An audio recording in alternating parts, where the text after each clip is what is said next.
يا أيها الذين آمنوا أطيعوا الله وأطيعوا الرسول وأولي الأمر منكم فإن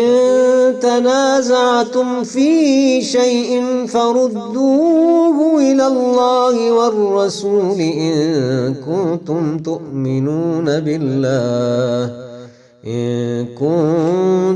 تؤمنون بالله واليوم الآخر ذلك خير وأحسن تأويلا۔ مومنو،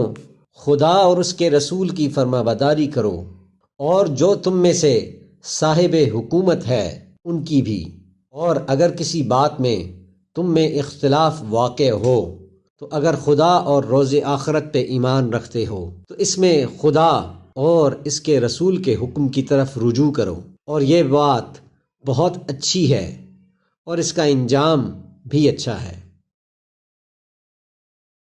ومن يقتل مؤمنا متعمدا فجزاؤه جهنم خالدا فيها وغضب الله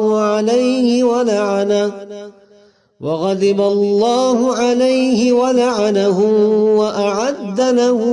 عذابا عظيما۔ جو شخص کسی مسلمان کو جان بوجھ کر قتل کرے اس کی سزا جہنم ہے جس میں وہ ہمیشہ رہے گا، اور اس پر اللہ کا غضب ہوگا اور وہ اس پر لعنت کرے گا، اور اس کے لیے اللہ نے زبردست عذاب تیار کر رکھا ہے۔